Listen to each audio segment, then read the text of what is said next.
thought-provoking podcast that sheds light on the challenges faced by young people living in urban areas. We highlight the resilience and creativity of young leaders who are finding innovative ways to overcome the challenges our young people are facing, inspiring listeners to take action to support them. This is A Different Cloth. Yo, what's up? Welcome back, A Different Cloth podcast. Man, we are talking about all things leveling up in this season. And man, I feel like we've had some really dope, fruitful conversations. Hope y'all are enjoying them. Reminder, like, subscribe, share, follow, share, and share again. So, yeah, man, but thank y'all so much for joining and for listening. We appreciate you. We value you, your input, your feedback. And so we hope this is a blessing to y'all and that we're not just talking for talking's sake. And so I'm Jose, and I got my guy Angel here with me, and we're going to jump into today's conversation. Today, I want to talk, Angel, about the idea that leadership is lonely. Do you agree with that statement? Yes, it is lonely. You say yeah? You say yes. I think it's lonely if you make it lonely. Okay. That's what we want to talk about. Leadership is lonely. You know, I think from my experience, we have a lot of leaders that are listening to the podcast. Yeah. And so I would assume that there's going to be a lot of people that will resonate, at least with the feeling of loneliness that does come with leadership. Because what I want to be very careful of is I'm not saying that you won't at moments feel lonely as a leader. You feel lonely when you have to make a hard decision. You feel lonely when you feel like I can't vent to somebody, about the problems because, not everybody can hear what a leader is processing or facing. And I feel like I've learned that the hard way in some ways because I tend to lean on the other side of that where I just want to tell everybody. And I've had to learn that I got to reel it on back and kind of keep some things specifically for community. Which is really what we want to spend a lot of time today talking about. I want to make it really clear that you were never designed to do life alone. And so if we could just start with that foundational thought, that foundational premise of this conversation, then I think it'll be a good framework for where we're going to go. So if we weren't designed to do life alone and leadership is lonely, there is a disconnection somewhere. Yeah. Would you agree with that? Yeah, for sure. Okay. Where is the disconnection? I think in the idea, and I've been using this word very heavy, maybe every pod so far, but I think the idea in the pride of you feeling like you're the only one that goes through what you go through, especially in leadership. Yeah. Yeah. Oh yeah. Yeah. Bruh. Yeah. I resonate with that one because I'm like, if I'm honest, when payroll comes around and I feel the pressure of payroll, I can't be like, yo, Pablo, hey bro, this payroll pressure, because then Pablo gonna be like, bro, am I not getting paid? I can't have those conversations. So Pablo start talking to everybody in the back. We're not getting paid.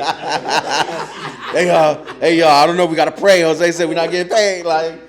No, but for real, because there is a level of pressure and things that we do experience as leaders that not everybody's experiencing. Right. So again, just to be clear, there can be levels and moments of feeling lonely or feeling like not everybody can comprehend or to understand fully.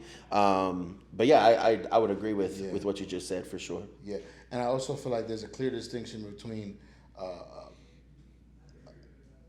being alone and being lonely. Okay. Those are two different things. Yeah.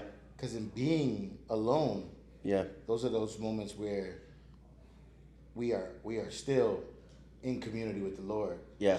Sharpening those tools. Yeah. There's times where we kind of got to dip off, hit the prayer isolate, room. I love that. But that ain't that. It's not that. And I think what happens a lot of times is the Lord just has me alone in this season. You're lying. No. Stop Stop the cap. No. You know what I mean? So, and I think I'm guilty of it. Yeah. I think I'm guilty of it. I think I know I'm guilty of it. Because I've said that to myself too. I've said like, oh, well, I just feel like just Lord has me in the season of posture. My posture is just to the ground, to the floor, alone. And it's just like, I'm literally not allowing myself to have community. Wow. You know? It's either that or it's because I'm not getting the type of community that I want. Okay. I'm not getting it from the person I want it from. Okay. So I refuse to accept your community because I want the community from someone else. I'm going. That's 3 different things that we could literally pick apart. The first one said, I am not allowing myself to have community. Yeah. I want to start there because if I'm honest, I feel like that is where, from my perspective, I don't have no stats on this or nothing. That is where a lot of leaders fall under the guise of leadership is lonely. Yeah. It's not that it has to be lonely. It's the statement you just said. I am not allowing myself to have community. Yeah. And there's so many things that break down our willingness to allow ourselves to have community. For me, I'll be honest, throw myself on the chopping block. I think sometimes pain from people turns into distrust. Yeah. And so, it's not that I always had a hard time trusting people. It's that I did trust people. And when I trusted them and they abandoned me or hurt me or, whatever the case is, well, then now it makes me a lot more reserved to want to give trust to people. And in that case, what I'm doing is I am not allowing myself to have community. Yeah. We just went through a coaching thing here recently with our staff, and that was one of the things that I was being coached on, if y'all remember. It was that Jose does not allow himself to have friends here at RAG. Yeah. Which is funny because relationally, I would feel like all the people here I'm close to, like I could consider friends, right? Yeah. But like... About to coach you. Yeah. But I have kept a compartment in my heart locked up. Yeah. And I can literally I can tell you where it came from. I could trace it back to the first person that I felt like was supposed to be on board at RAG and was rocking heavy, 10 toes down. Yeah. And actually 2 people happened. It happened twice back to back. One person just bounced, just out of nowhere, said, I can't do this no more, and done. And you're like, man, but this was my baby. Like, and then not only was RAG my baby, I also trusted you with this. And so then the relationship got weird, and then we were at the same church together, and that was weird, and it was just weird. Yeah. And then the next person said, I can promise I won't do like the last person did. And maybe a week later, the same thing happened.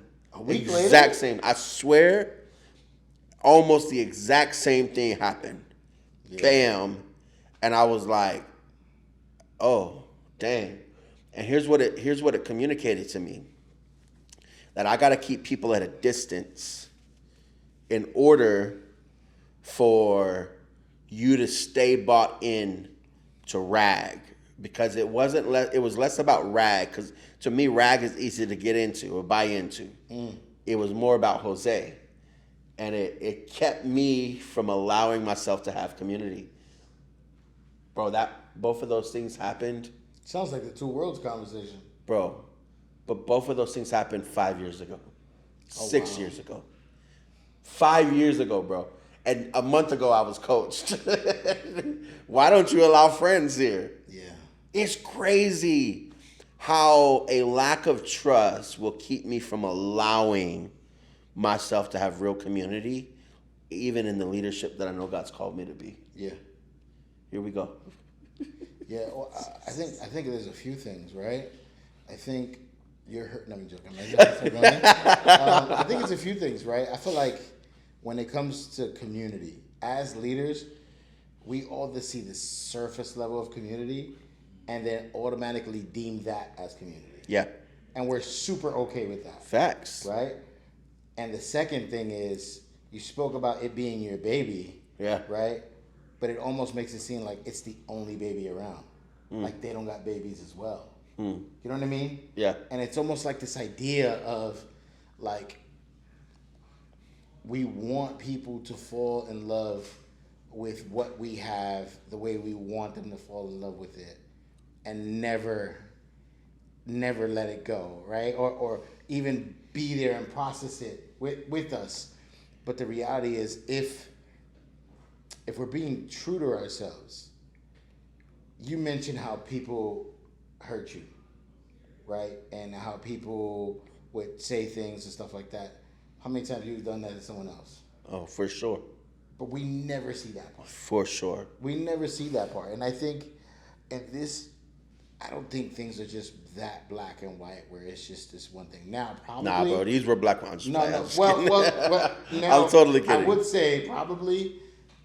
I mean, we also don't know how to communicate in leadership. Yeah, of course. We also don't know how to. Once you mix leadership and ministry and working together with friendship, communication goes out the door, right? So that's also the part of mismanaging community, because you can't have community without communication. Okay. You can't. Okay, Bar. You know? Hey, hot. Let me stop. You can't have, like, it's this thing that we all want. We all talk about community, right? And we all talk about, we're alone, right? And being alone. I wonder if we value community. Like, I think there's one thing to talk about it and really putting it at the forefront of what you value. You know what I mean? Because I think if you value it, then you would know. It's almost like the dedication of not being alone. Yeah. You know what I mean? Yeah. And it's because I don't value it, or I'm okay with the surface level of like this church Sunday morning community. That's enough for me. I despise that, by the way. But let me say this. Hey, my church got a cool coffee shop. Let's meet at the coffee shop. Don't talk about my church like that. Hey, bro. we got one too. We got one too. Ours is better though. Everyone in California has a coffee shop. Okay. So the valuing community piece is important. I agree.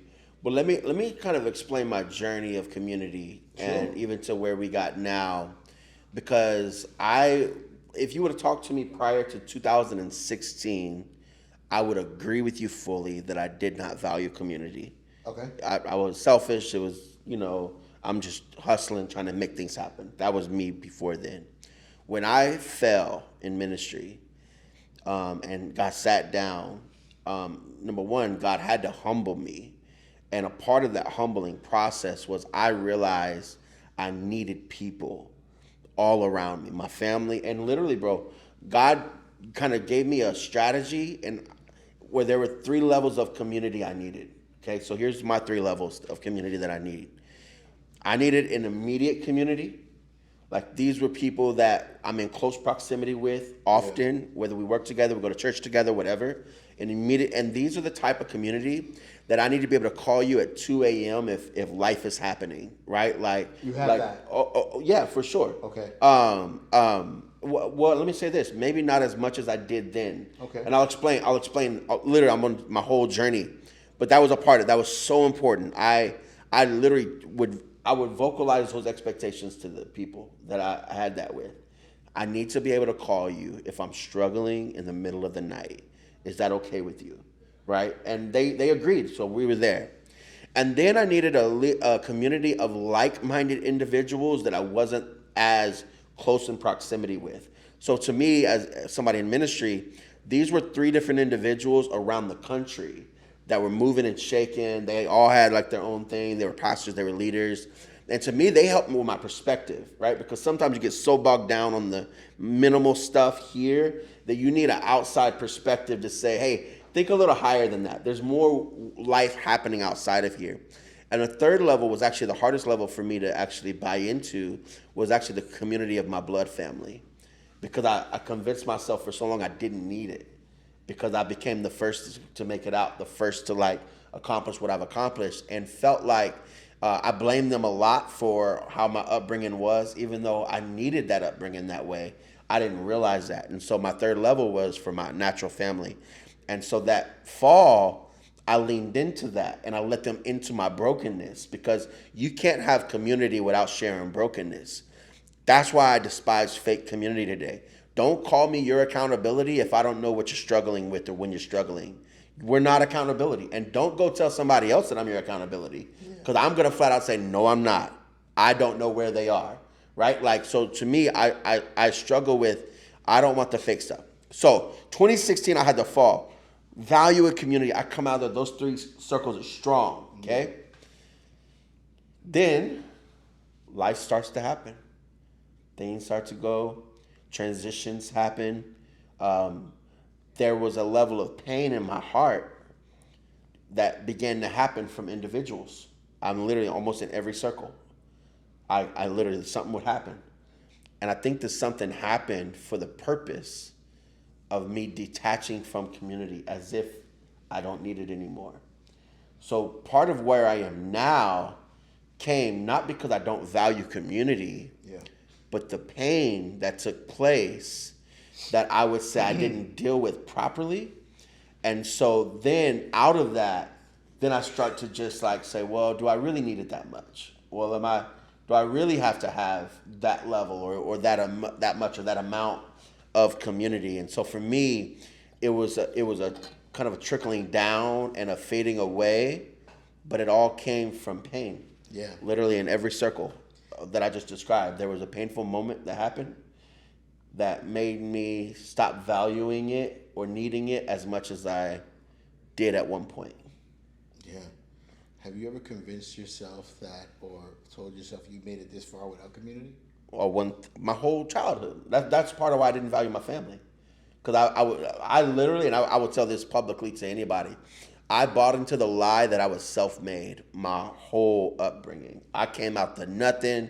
Nobody did this for me. I grinded this out, which is such a lie, because there were so many people that put on for me, opened up doors for me, supported me. But in my mind, I convinced myself it's Jose against the world. Yeah. And it was the biggest lie that kept me out of community literally my whole upbringing.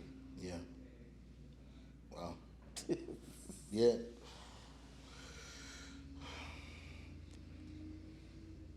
I'm trying to shape this question that I have well. Do you feel like in community, especially when it comes to like your family, the people who have hurt you, you feel like to have true community, you also have to have forgiveness? 1,000%. And I think that's why for so long I was bitter at the people that hurt me. And you know, I would say that I have forgiven people, but I hadn't really released them or let it go, right? So it was like, you know, you always hear people say like, well, you can forgive but not forget. Well, I question, is that real forgiveness? Because the Bible makes it clear that when God forgives us, he remembers our sin no more, as far as the east is from the west, right? Like literally forgiveness is the letting go. Doesn't mean I got to be back in close proximity, but that's why the scriptures say, how many times should I forgive my brother? Yeah. So 70 times 7. Yeah. And I love that it don't put a time frame on that, because that's not like that many times in a lifetime. Yeah. It could be that many times in a month, in a week, in a year. You know what I mean? Like, and so I think absolutely, I think the lack of forgiveness, and that generates bitterness, almost expels the idea of community. Yeah. It's interesting because I'm thinking about the story where Jesus asks the guys to come and sit with him while he prays, and be with him. And there's so much like hurt in that not going the way he wanted it to go. But I feel like still the end result was still him also sacrificing himself for them as well. Yeah. You know, and in community, I think it's super important to realize, like, when things don't happen necessarily the way we want it to in community, it should not stop us from not being a sacrifice to that community, but still operating in the forgive and forget. And I'm gonna still walk in this for you, for us. And I just wonder, because like a heart like that, if we are chasing that heart and to be like Christ, I wonder what it would take for us to be okay with the messiness in community and still be completely, fully who the Lord has called you to be in that community. It's good. It's a tough concept to grasp because nobody wants to sign up for pain. No. Nobody wants to sign up for chaos or betrayal. But I would even venture to say, to the story that you said of those three that were with Jesus, but even beyond that, I think every Jesus needs a Judas, right? Like you need betrayers to like hear me. You need people to show their face, to reveal your character so you could become. I don't grow from good stuff. I grow from challenges. I grow less on mountaintops as I do in the valleys. And so I think people need a level of tension, that iron sharpening iron, but also the people just did you dirty. Yeah. Look, if I'm honest, bro, what happened to me 5 years ago only affected me 5 years later because I allowed it to. Yeah. I didn't allow that to be the thing that propelled me into more community, that propelled me into doing the opposite of what I felt. Right. I allowed that experience to isolate me even internally. That was because I made a poor decision, not because they made a poor decision. Right. Their decision was their decision. People are people. They're going to do what they do. How we respond to that, to me, is what makes or breaks leaders in this idea of community. Yeah. How will you respond to the pain that's taken place in your heart? Okay. Yeah. Okay. All right. So let's respond. Yeah. E plus R equals O. I did that with someone the other day. They were like, "Oh man." All right. So let's take it out of like past tense and stories and experiences, and let's do real time. Let's go. I struggle with community. You struggle with community. No, I don't. I'm just playing. For some reason, we keep doing this dance that we're doing where we want to hang out, but we don't. Why is that? It's a good question. I think there's multiple layers to it. Number one, life is life, but you make time for what you want to make time for, right? I think the funny thing is, I think both of us, well, two things. My thoughts are all over the place. Let me collect them. My first thought is this. Originally, I was like, yo, tell me a day, and I'm going to make that day happen. Your response was, I need you to pick the day. And I think you mentioned why that's your response. And then my response to that is, no, I want you to grow beyond that. So you pick the day. And we keep playing this like back and forth thing. If I'm honest, I have no problem picking the day. I genuinely would pick a day. Not a problem. Okay. But when you told me why you wanted me to pick a day, I don't know if you've noticed, but multiple times after that, I've been like, tell me when. Okay. Tell me when. Okay. It's because I don't want you to stay stuck in that, well, you got to pick a day. Yeah. No, you're wrong. You're wrong. The reason why, and you're not my boss right now. The reason why, okay, you're right. But I think this is the beauty of processing it in real time. Yeah, of course. And learning two different perspectives. Even as small and tedious as it is, and how but here are two people who've been hurt by community. Oh, for sure. Right? We were at the training over there, the training that we did with Gap Community, come on the pod. I said, hey, man, the week before it, I said, hey, man, I just need to vent. I just need to talk. Maybe we could set some time up, right? For me, that's like, I'm telling you, I need this community, right? Whatever happens. The day of the training, one of those days, I say, hey, man, can we hang out, right? We pick Friday to hang out. I'm not doing nothing Friday. I'm down for Friday, right? Yep. Now that became a comedy show Thursday night. And I was like, oh, you don't really want community. You know what I mean? Yeah. Yeah. And for me, I was like, yeah, nah, I'm good. I'm gonna just go hang out with my wife. It's so funny because I knew that was why you said, no, I'm good. That's hilarious. But even in that, you still didn't even you saying right now that you knew it was that, you still didn't tell me about it. You just let it happen. Yeah. No, you're right about that part. Well, Pablo's first, going crazy right now. No, what you got? Nah, I'll give it a Okay. Well, first, look, one of the things about community that I think is just really, really important is repentance, right? Of when you drop the ball and when you don't honor or value a commitment that you made, just being very open and to like say, hey man, I messed that up. Would you forgive me? And then, can we progress after that? Not everybody is open to even the forgiveness side of that, right? In this context, it's funny because we've never had this conversation before, so I didn't know that was your perspective on it. Right, that's the whole thing. At all, right?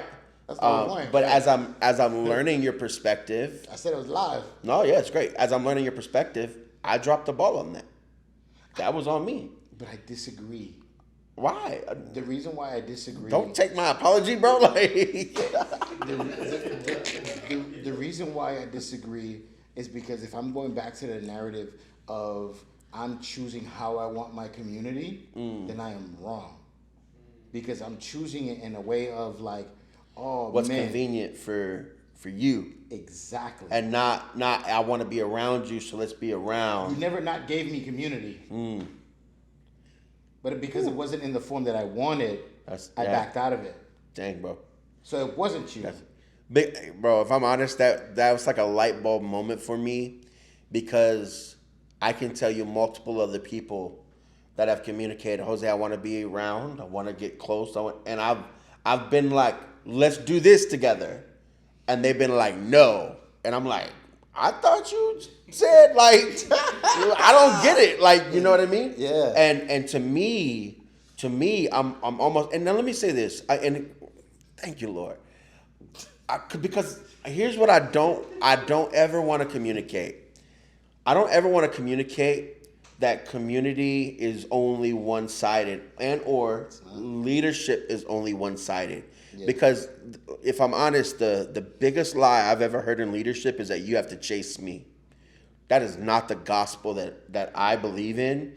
Jesus pursued us first. Yes, we have to follow, but there has to be a level of reciprocation in the relationship.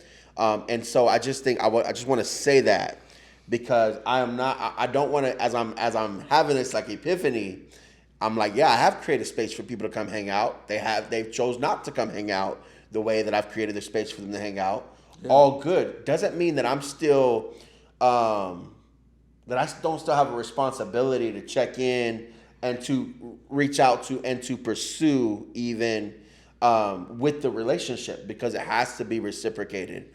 And I think where a lot of community goes wrong is we stay in toxic relationships that we call community. That's really only one-sided, but it's toxic. Yeah.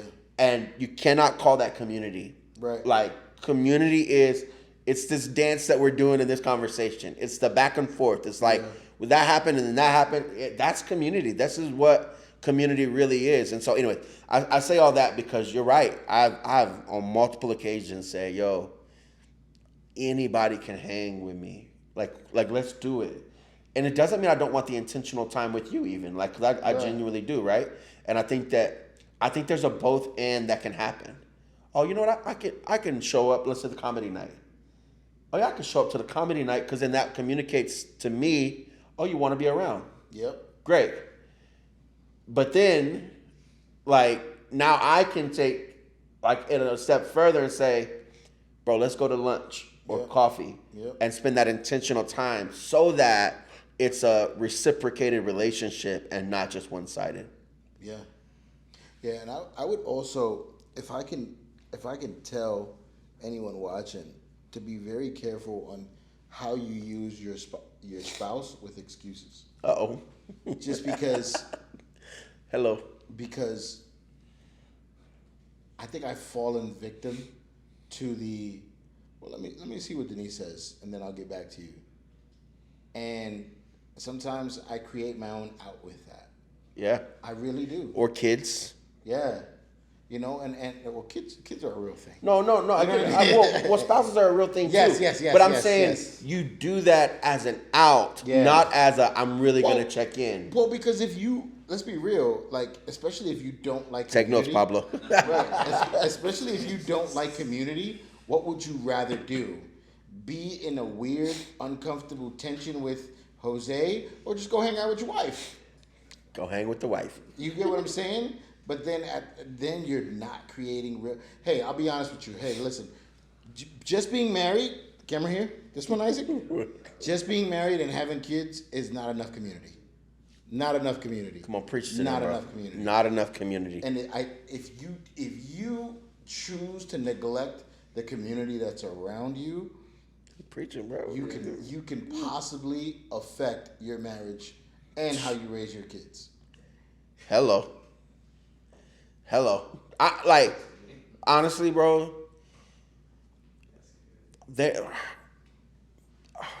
my heart is like almost breaking right now because of the amount of leaders I know forsake community and opens up the world of isolation. Yeah. Isolation literally is, we always used to say idle time was the devil's playground. I think isolation is. I think the more isolated you are, the more bitterness comes in. Bro, I just had a conversation with somebody from my church. Like I had a feeling. I was like, I had to clear the air. I had to be like, hey man, I'm feeling some type of way. Let me have this conversation. And bro, you know what he told me? He said, it makes sense.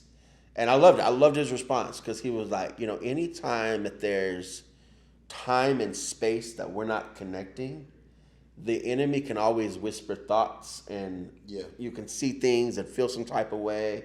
And you got to circle back around and say, hey, man, this is what I'm feeling. I want to just check in. What I was feeling wasn't even fully accurate. Yeah. There was just time and space between us. I was feeling isolated. Yeah. So it amplified everything that I saw because I was isolated. Yeah. Isolation, man, will create all types of space for the enemy to come in and to make you feel like you have to be lonely as a leader. Yeah. And you don't have to be lonely as a leader. You can have real community, real people around you, knowing the good, the bad, and the ugly part of you, and still rock with you. Now, the only thing I would say, just as a warning to every leader out there, I think you need to give people the disclaimer when you are inviting them into community. The disclaimer that says, hey, the closer you get to me, the more of my flaws you'll see. Are you okay with that? Yeah. Because some people are not. And they say they are. Oh, I know my pastor is just a human. I know, but sometimes that becomes an excuse for humanity and for sin and for brokenness. Yeah. But no, the closer you get to any leader, the more flaws you'll see. Yeah. And you got to ask yourself, are you okay with that? If you are, then I think you're the right type of person to be in community with leaders. Yeah. If you're not, Yeah. You got to be careful for that. Yeah, and I would say two things too. I agree. Don't forget just how we invite the Lord into our hurt and our pain. We can also invite Him into our community. Come on. Because we can literally say, well, it's hard to create community at a place where I work at and I go to church at and I serve at, and it's everything wrapped in one because I got to keep it at a level just because all of it can come down. Yeah. But if you're in community with the Lord and He's in that community with you, Yeah. trust and believe He'll make a way. Trust and believe that you'll be able to be let go from that position and still have community. Yeah. Yeah. Trust and believe. Real honest talk. Yeah. All right, real quick. One way you're going to create, everybody go around. One way you're going to create community this week. I'm going to schedule a time with Angel. Okay. Pablo, go for it. Schedule time with Jose. Let's go. Isaac, wake up. Go for it. Schedule time with the office. What that mean? Like the building? Yeah, everybody here. Okay, cool. I ain't got one shot. You right? All right. Okay, me. I'm going to make time for somebody in New York and stop using the excuse of we're 3 hours behind. That's fire. Who's the person? We meet somebody. Come on. Get the specifics. I'm going to make time with Corey, Corey. Shout out to Corey. David, and Joey. And Joey. There we go. Shout out to y'all. Yeah. Hey, last thing I'm going to say before we just close out. My mentor says this all the time, and I just think it's a perfect way to end this. You'll suffer in isolation, but you heal in community. Yeah. Don't suffer alone. Find a community of people around you so you can embrace the healing that God has for you. Confess your sins one to another that you may be healed. Healing and confession are synonymous. They go hand in hand. Yeah. And man, I can't wait to talk next time. See y'all next time.